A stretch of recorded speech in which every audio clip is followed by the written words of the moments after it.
வணக்கம் நண்பர்களே. டே 13 மை சீரிஸ்ல இன்னைக்கு கொஞ்சம் சீக்கிரமாவே எழுந்து ஒரு பிளாக் காஃபிய போட்டேன். அது மட்டும் இல்லாம இன்னைக்கு கேலி கிளாஸ் வேற இருக்கு. எப்படி இருந்தாலும் ஒர்க் அவுட் பயங்கரமா குடுப்பாங்கன்னு தெரியும். என் கை வேற பங்கமா கிழிஞ்சிருக்கு. என்ன பண்ண போறேன்னு தெரியல. வாங்க வீடியோக்குள்ள போய் பார்க்கலாம். அப்புறம் கிளாஸுக்கு வந்துட்டு சின்னதா ஒரு வார்ம் அப்ப போட்டுட்டு, நம்ம நண்பர்கள் என்ன பண்றாங்கன்னு பார்த்துட்டு இருந்தோம். அப்படியே ஒரு நண்பர கூப்பிட்டு இன்னைக்கு என்னன்னு கேட்டா, அவரு இன்னைக்கு எண்டுரன்ஸ் தான் சொன்னாரு. ஐயையோ! ஆள விடுங்கடா அப்படின்ட்டு நம்ம வாத்தியார் கிட்ட கைய காமிச்சேன். அவரு போய் புஷ் அப் போட சொன்னாரு. ஃபர்ஸ்ட் ஸ்டார்ட் பண்ணது நார்மல் புஷ் அப் தான். கைய கொஞ்சம் பிராடா ஓப்பன் பண்ணி புஷ் அப் பண்ணேன். 10 ரெப்ஸ்.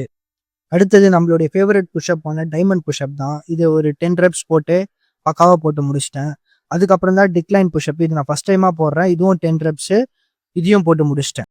அடுத்ததா நான் சூப்பர்மேன் புஷ் அப் தான் பண்ணேன் நண்பர்களே. இத நான் ஃபர்ஸ்ட் டைமா ட்ரை பண்றேன். நண்பர்களே நம்மளுக்கு வருதோ வரலையோ, ஆனா ட்ரை பண்ணணும். கேப்ல கருத்து. வேணுன்றவங்க காதுல போட்டுக்கோங்க. வேணான்றவங்க கீழ போட்டுக்கோங்க. அடுத்து நான் லெக் கிளாப் புஷ் அப் தான் ட்ரை பண்ணேன். இதுவும் நான் ஃபர்ஸ்ட் டைமா ட்ரை பண்ணேன். வீட்டுக்கு வந்துட்டு ஒரு நல்ல பிரேக்ஃபாஸ்ட் முடிச்சுட்டு இன்னைக்கான வீடியோவை நான் முடிச்சுக்கிறேன் நண்பர்களே. அடுத்த வீடியோவில் சந்திக்கலாம். பாய் பாய் நண்பர்களே.